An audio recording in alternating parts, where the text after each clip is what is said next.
50 কোটি মার্কিন ডলার। আবার বলবো 50 কোটি মার্কিন ডলার। এটাকে বাংলাদেশি টাকা যদি কনভার্ট করি, অঙ্কটা দাঁড়ায় 6120 কোটি টাকা প্রায়। এটি কি? এই 6120 কোটি টাকা হলো একটা ভারত পাকিস্তান ক্রিকেট ম্যাচের আনুমানিক বাজার মূল্য। এখন বলতে পারেন ক্রিকেট ম্যাচের আবার বাজার মূল্য হয় কেন? ক্রিকেট ম্যাচ কি বাজারে উঠে নাকি? ভাই এটার দাম কত? 20 টাকা, ঠিক আছে 10 টাকা দিব, এরকম তার হয় না। এইটা হিসাব করা হয়েছে আসলে এই ম্যাচের, ভারত পাকিস্তান ম্যাচের সম্প্রচার সত্ত্ব থেকে পাওয়া টাকা, টিকিট বিক্রি থেকে টাকা পাওয়া টাকা, বিজ্ঞাপন থেকে পাওয়া টাকা এবং অন্যান্য ভারত পাকিস্তান ম্যাচ ঘিরে এইটার আগে পরে যেসব বাণিজ্যিক কর্মকাণ্ড হয়, এই সবগুলো, এগুলো যে আপনারা জানেন, এগুলো মার্কেট ভ্যালু হিসাব করার কতগুলা সিস্টেম আছে। সেই সিস্টেম দিয়ে ধরে নেওয়া হয় ইন্ডিয়ান 6120 কোটি টাকা বলেছে, ধরেন আপনি 120 কোটি টাকা বাদ দিয়ে দেবেন। দেখেন একটা জিনিসের দাম কত বেশি হলে আপনি 120 কোটি টাকা বাদ দিয়ে দিতে পারেন। 120 কোটি টাকা বাদ দেওয়ার পরেও এটার দাম থাকে 6000 কোটি টাকা। এই আলোচনাটা কেন করছি এটা নিশ্চয়ই আপনাদের বলার দরকার নাই। এই আলোচনাটা হচ্ছে এই কারণে যে এই যে আইসিসির সোনার ডিম পাড়া হাঁস, এই ইন্ডিয়া পাকিস্তান ম্যাচ, যেটা আসলে এই টি-20 সামনের টি-20 বিশ্বকাপকে কেন্দ্র করেই তো আলোচনাটা উঠছে। আমি আস্তে আস্তে যেগুলো আসি, আমি জানি সবগুলো জিনিসই আপনাদের জানা, যে পাকিস্তান ভারতের সঙ্গে খেলবে না টি-20 ওয়ার্ল্ড কাপে। তারা টি-20 ওয়ার্ল্ড কাপে যাবে কিন্তু খেলবে না, সেটা সেই মুস্তাফিজ থেকে শুরু করে বাংলাদেশের বিশ্বকাপে বাড়ি চলে যাওয়া থেকে শুরু করে এইগুলো হচ্ছে একটার এফেক্টে আস্তে আস্তে জিনিসটা এই জায়গায় এসে দাঁড়িয়েছে। এবং ভারত পাকিস্তান যে ম্যাচটা হবে না টি-20 ওয়ার্ল্ড কাপ, পাকিস্তান যদি তাদের সিদ্ধান্তে অনড় থাকে, এই ম্যাচটার যে বাজার মূল্য আমি বললাম, আনুমানিক বাজার মূল্য, সেটা টি-20 ওয়ার্ল্ড কাপের বাকি সব ম্যাচের মিলিত যে বাজার মূল্য তার চেয়ে বেশি। তো আমরা বুঝতে পারছি যে আসলে এই যে সোনার ডিম পাড়া হাঁস বললাম, সোনা অবশ্য ইদানিং সোনার যে দাম তাতে সোনার উপমাটা যায় না, আমি হয়তো বলতাম এর চেয়েও বেশি দামি কোনো ধাতুর কথা বলবো কিনা। তো ভারত পাকিস্তান ম্যাচে আয়গুলো কোত্থেকে হয়? তো এটা আপনারা জানেন যে টেলিভিশন সত্ত্ব হচ্ছে একটা ক্রিকেটের যে কোনো স্পোর্টস ইভেন্টেরই এখন সবচেয়ে বড় আয়ের উৎস। এবং সেই টেলিভিশন সত্ত্বটা যখন বিক্রি হয়, টেলিভিশন মানে ব্রডকাস্টাররা ধরেন বিভিন্ন টেলিভিশন সেন্টার বা চ্যানেল এক একটা অঞ্চলের এক একজনের কাছে বিক্রি করে। প্রথমে তো একজন ব্রডকাস্ট রাইট কিনে নেয়। এটা ব্রডকাস্ট রাইট যখন কেনা হয়, এই ক্রিকেটের ক্ষেত্রে প্রশ্নটা থাকে আমরা কতগুলো ভারত পাকিস্তান ম্যাচ পাবো। স্বাভাবিকভাবেই ভারত পাকিস্তান ম্যাচ যত বেশি থাকবে সেই সম্প্রচার মূল্য তত বেড়ে যায়। এবং এই কারণেই আইসিসি, আমি বলবো যে এটা একটা অবিশ্বাস্য ঘটনা, আপনি কোনো দিন কোনো খেলায় দেখবেন না যে দুটো দল যে যখন কোনো টুর্নামেন্টে ড্র হচ্ছে তাদেরকে একই গ্রুপে রেখে ড্র করা হচ্ছে। ধরেন ব্রাজিল আর্জেন্টিনা ফুটবল ম্যাচ সারা পৃথিবীর হয়তো সবচেয়ে কাঙ্ক্ষিত ফুটবল ম্যাচ। এটি কি কখনো হবে যে ফিফা ঠিক করে রাখবে যে ওয়ার্ল্ড কাপে আমি প্রথমে ব্রাজিল আর্জেন্টিনার একটা ম্যাচ শুরু করবো? এটা কিন্তু হবে কোনো দিন হবে না। কিন্তু ক্রিকেটে এই জিনিস হয়ে আসছে সেই 2012 সাল থেকে। 2010 টি-20 বিশ্বকাপ যেটা হয়েছিল ওয়েস্ট ইন্ডিজে, সর্বশেষ কোনো বিশ্বকাপ যেটিতে কোনো ভারত পাকিস্তান ম্যাচ ছিল না। এখন ড্র জিনিসটা তো ভাগ্যের উপরে, সেখানে ভারত পাকিস্তান প্রতিবার হচ্ছে কেমনে সেটা আমার ধারণা আপনি উত্তরটা জানেন। ভারত পাকিস্তানকে প্রথমেই এক গ্রুপে রেখে আইসিসি এই যে কোনো টুর্নামেন্টের, চ্যাম্পিয়ন্স ট্রফি বলেন, টি-20 ওয়ার্ল্ড কাপ বলেন, ওয়ান ডে ওয়ার্ল্ড কাপ বলেন, সেই টুর্নামেন্টের ড্রটা তারা এইভাবে করে ভারত পাকিস্তান এক গ্রুপে থাকবে। তাতে অন্তত একটা ম্যাচ নিশ্চিত হলো। তারপর টুর্নামেন্টের ফরম্যাটটা এরকম থাকে যে আরও দুবার তাদের দেখা হওয়ার সম্ভাবনা আছে। কিছু টুর্নামেন্টে সেটা হয়েছে। এবং পাকিস্তান এই জায়গাটাতেই আঘাত এনেছে। কালকে বলছিলাম আমি একটা ভিডিওতে যে বাংলাদেশের প্রতি সহমর্মিতা প্রকাশ করে বাংলাদেশ নিরাপত্তার কারণে ভারতে খেলতে যাবে না, শ্রীলঙ্কায় খেলতে চেয়েছিল তাদের ম্যাচগুলো, সেই আইসিসি সেই দাবি মানেনি। ভোটাভুটির মাধ্যমে বাংলাদেশকে বরং এই বিশ্বকাপে খেলতে পারছে না এটা তারা নিশ্চিত করে দিয়েছে। উল্টো পাকিস্তান এটার সিদ্ধান্তের সাথে একমত না। পাকিস্তান বাংলাদেশের পক্ষে ছিল, বাংলাদেশের পক্ষে একমাত্র ভোটটা বাংলাদেশ ছাড়া অন্য কোনো দেশের সেটা পাকিস্তান দিয়েছে। এগুলো পুরনো সব কথা আমি একটু মনে করিয়ে দেওয়ার জন্য বলছি।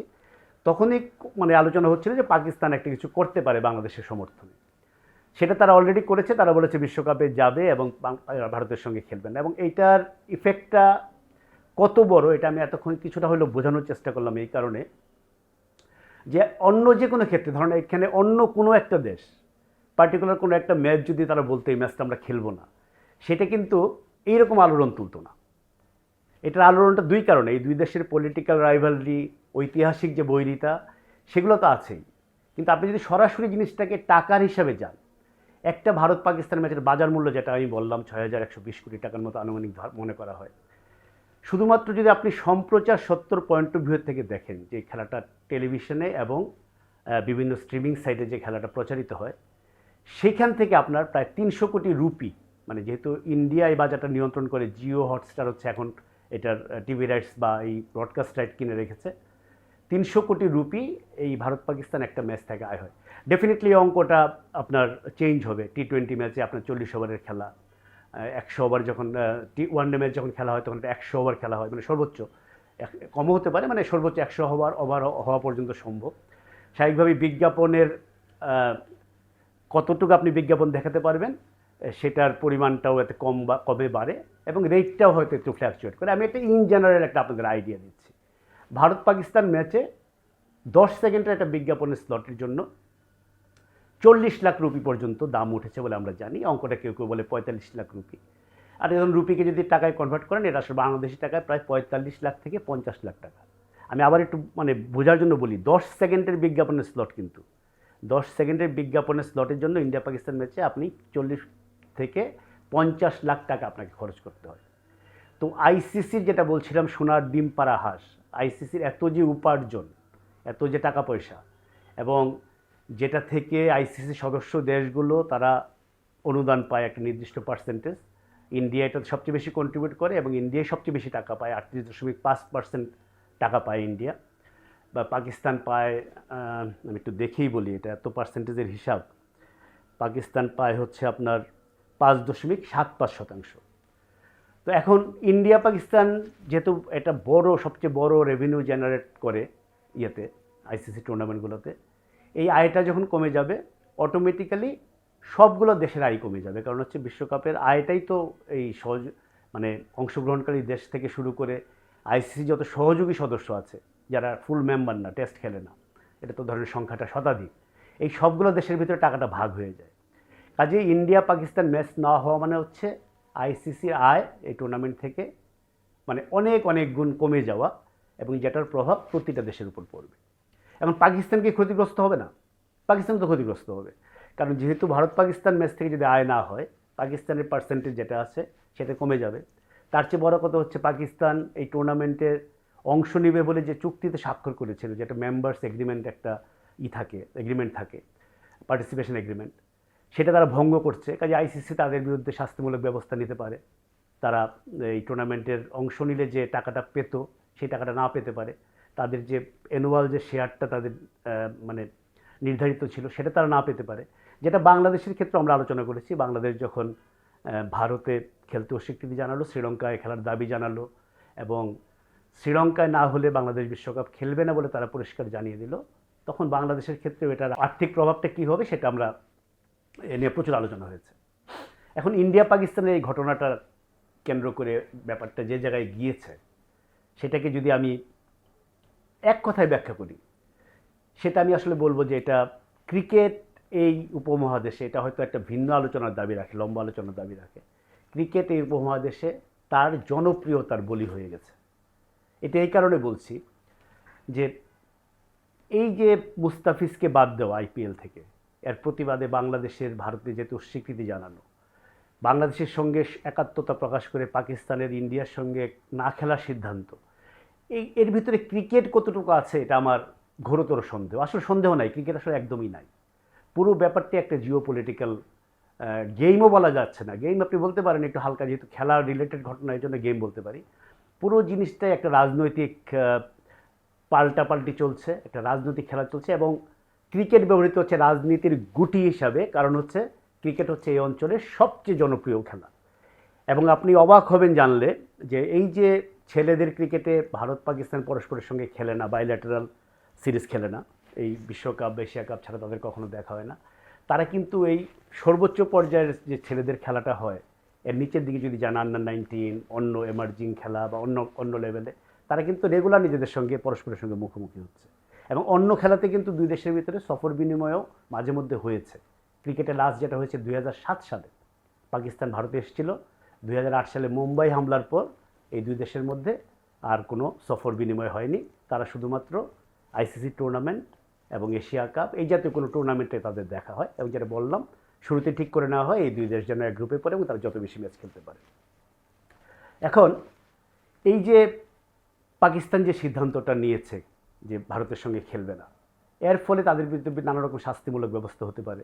তাদের আন্তর্জাতিক ক্রিকেটে পাকিস্তান এমনিতেই অনেকটা একঘরে হয়ে আছে, সেটা আরও একঘরে হয়ে যেতে পারে। বাংলাদেশ নিশ্চিতভাবেই খুশি হয়েছে যে পাকিস্তানের একটা সিদ্ধান্ত নিয়েছে, কারণ তারা পাকিস্তান ছাড়া সত্যিকার অর্থে এই প্রবলেমে বাংলাদেশের যে দাবি ছিল, যে বিরোধ ছিল, বাংলাদেশ পাকিস্তান ছাড়া আর কাউকে পাশে পায়নি। কিন্তু এই যে খেলাটা শুরু হলো, আমি যদি আবার একটু পিছনে যাই, সেই মুস্তাফিজকে আইপিএল থেকে বাদ দেওয়ার থেকে শুরু করে বাংলাদেশের ভারতে খেলতে যাওয়া ব্যাপারে আপত্তি তোলা থেকে শুরু করে এই এখন পাকিস্তানের ভারতের সঙ্গে খেলতে না চাওয়া বা খেলতে না চাওয়ার না খেলার সিদ্ধান্ত জানিয়ে দেওয়া, এই পুরোটা মিলিয়ে এটা বিশ্ব ক্রিকেটের জন্য একটা অশনি সংকেত। এবং এইটা কোথায় গিয়ে থামবে, এটা সুদূর প্রসারী তাৎপর্য কী হবে, সেটা আমি এই মুহূর্তে আসলে অনুমানও করতে পারছি না। জিনিসটা এত বড়। আমি শুধু এই মুহূর্তে শুধু আপনাদের যেটা বলতে চেয়েছিলাম যে ভারত পাকিস্তান ম্যাচ আসলে কত বড়, এবং পাকিস্তান যে এই চালটা দিয়েছে, এই চালটা দিয়েছে কারণ হচ্ছে পাকিস্তানের হাতে সত্যিকার অর্থে আর কোনো অস্ত্র নাই। ভারতকে যদি তারা চাপে ফেলতে চায় ক্রিকেটে, তাদের একমাত্র অস্ত্র হচ্ছে ভারতের সঙ্গে না খেলা, কারণ তারা জানে তাদেরও ক্ষতি হবে, কিন্তু তারা জানে যে ভারতের ক্ষতির পরিমাণটা অনেক বেশি বাড়বে, কারণ ভারত আইসিসির আয় থেকে তাদের তুলনায় অনেক গুণ বেশি টাকা পায়। কাজে ইন্ডিয়া কিন্তু অনেকভাবে অনেক দেশকে চাপে ফেলতে পারে। তো পাকিস্তানের হাতে একমাত্র যে অস্ত্রটা, তারা সেই অস্ত্রটা ব্যবহার করে ফেলেছে। কিন্তু এইটার ফল কি হবে সেটা মনে হয় জানতে আমাদের আরও বেশ দিন অপেক্ষা করতে হবে।